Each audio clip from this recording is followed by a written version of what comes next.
A menudo oímos hablar indistintamente de socialismo y comunismo, como si se tratara de un mismo sistema político, pero hay diferencias notables entre estos dos conceptos, como veremos a continuación. Se ha tendido a confundir ambos términos y se habla de socialismo y de comunismo como si fuesen sinónimos. Pero tal vez esta confusión provenga de que en los inicios del comunismo ellos mismos intercambiaban ambos términos, hasta que los que se asumían menos radicales, socialistas, comenzaron a diferenciarse a sí mismos con este apelativo, dejando a los comunistas la idea de un sistema político más absoluto. Sin embargo, habría que señalar que las diferencias se ven mucho más en la práctica, y no en el papel, pues en este los dos conceptos podrían parecerse. A continuación explicaré el socialismo y el comunismo, sus características y te daré ejemplos de países que tienen uno u otro sistema. Si quieres aprender más de este u otros temas, visita lifeder.com y busca en el buscador de la web. ¿Qué es el socialismo? El socialismo tiene al menos dos definiciones. La que lo considera como una fase de transición entre el capitalismo y el comunismo en el que conviven ambos sistemas, en un proceso que debe llevar a la dictadura del proletariado y al comunismo, eventualmente. Es una definición marxista. Una definición más moderna de socialismo es la de un sistema social, económico y político que favorece la igualdad de las personas en todos los niveles, respetando los derechos fundamentales de los ciudadanos y los principios democráticos. En este caso, se habla también de socialdemocracia. La socialdemocracia busca construir una sociedad más justa sin renunciar a los mecanismos democráticos ni a las libertades políticas y ciudadanas. Características del socialismo: propiedad privada, medios de producción y control de precios. Permiten la existencia de la propiedad privada, aunque favorezcan empresas estatales y proyectos comunitarios. Los gobiernos socialistas promueven una mayor participación de los trabajadores en las empresas para las que trabajan, como copropietarios. Favorecen políticas para que el Estado sea dueño de las materias primas, petróleo, minerales, etc., y de los servicios básicos, electricidad, gas, agua, etc. Promueven la nacionalización y expropiación de recursos y empresas que se consideren de interés nacional. Los precios de los productos son establecidos en consenso entre el Estado y los dueños de los medios de producción. Se controla el margen de las ganancias. Estado, partidos políticos y democracia. Los gobiernos socialistas mantienen la separación entre el Estado y el partido de gobierno. Se respetan los derechos políticos de los ciudadanos y en países donde la socialdemocracia gobierna o ha gobernado, se respeta la división de poderes: ejecutivo, legislativo y judicial. Los gobiernos socialdemócratas aceptan competir con otros partidos políticos y la alternabilidad democrática a través de elecciones, es decir, están dispuestos a entregar el poder cuando pierden las elecciones. Los socialistas o socialdemócratas aceptan competir bajo las reglas de la democracia. No se oponen al parlamentarismo ni a los debates públicos. Clases sociales. Los gobiernos socialistas favorecen generalmente a los trabajadores y a los sectores menos favorecidos, e intentan disminuir la brecha social y económica entre las distintas clases o grupos sociales. Aunque respeta la existencia de distintas clases, con frecuencia gravan con impuestos a los sectores más favorecidos, con el fin de redistribuir los recursos a través de programas sociales. Educación, salud y otros servicios. En los países socialistas y socialdemócratas se busca que todos los ciudadanos tengan igual acceso a la educación, salud, seguridad ciudadana, empleo y acceso a medios de comunicación. Una manera de lograr esto es promoviendo la nacionalización de áreas como la educativa y la salud, y la estatización de servicios fundamentales como el agua, la electricidad, el gas, etc. Generalmente los entes públicos y los entes privados conviven en áreas como salud y educación. Ejemplos de países socialistas o que han tenido gobiernos socialistas o socialdemócratas.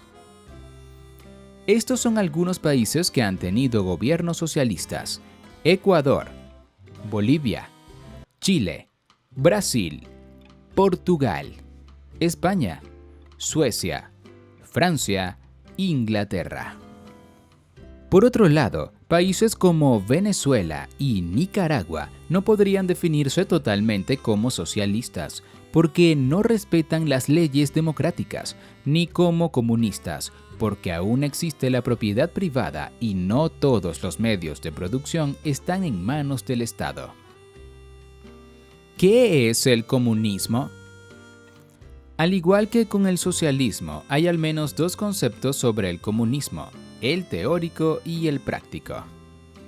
El comunismo teórico es aquel en el que desaparece la propiedad privada y el Estado queda abolido. Debido a que todos los ciudadanos son iguales, ya no hay clases sociales y todos tienen el mismo acceso a los recursos. Tampoco hay división del trabajo. En la práctica, los países comunistas son aquellos donde el Estado es el único dueño de los medios de producción. Ejerce un control total sobre el ciudadano y sobre los medios de comunicación, y donde el Estado y el partido único tienden a confundirse. Características del comunismo: propiedad privada, medios de producción y control de precios. La propiedad privada queda reducida a su mínima expresión. El Estado es dueño de la tierra, las viviendas y de todos los medios de producción. Cuando hay empresas privadas, como en China, estas se encuentran bajo supervisión permanente del Estado.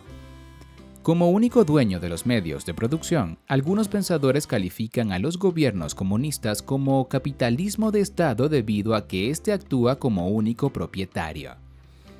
En cuanto a los precios, el Estado determina el valor de cada producto y tiene un control absoluto sobre los precios. Estado, partidos políticos y democracia. La experiencia histórica y política del siglo XX nos dice que en los países comunistas el Estado tiende a confundirse con el partido, y el partido con su principal líder.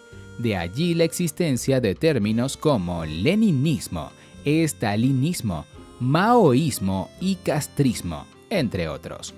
A este fenómeno se le denomina culto a la personalidad. Una de sus principales características es la toma del poder, no necesariamente por la fuerza, y no aceptan la alternabilidad democrática. Si hay elecciones, los candidatos pertenecen al mismo partido, por lo tanto no se puede hablar de verdadera democracia. En los países comunistas suele haber un partido único, el que gobierna, y los de oposición generalmente están proscritos y cuando existen funcionan en la clandestinidad absoluta, pues el solo pertenecer a otro partido es considerado un delito.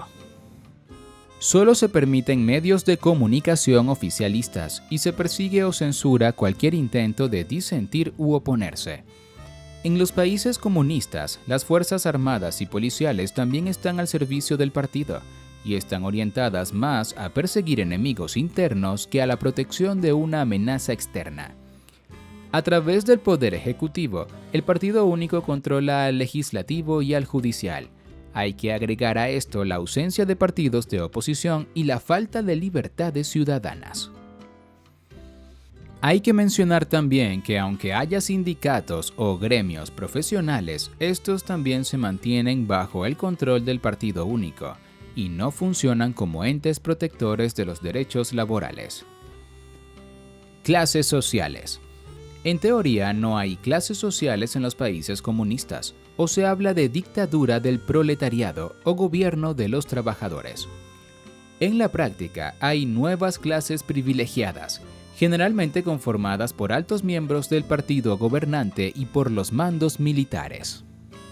En la extinta Unión Soviética y sus países satélites, esta clase era conocida como la nomenclatura, y actualmente pasa algo similar en Venezuela, con la boliburguesía, una nueva burguesía nacida al amparo de la Revolución Bolivariana.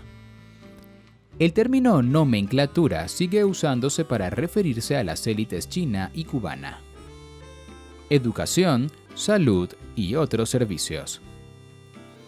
La educación, la salud y todos los servicios están bajo el control absoluto del Estado y generalmente para los ciudadanos el acceso es gratuito.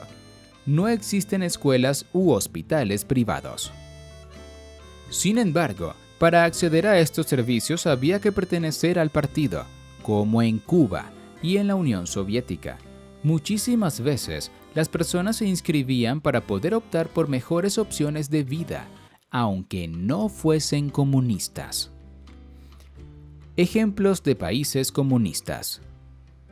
Actualmente se consideran países comunistas China, Cuba, Corea del Norte, Laos y Vietnam, y la antigua Unión Soviética.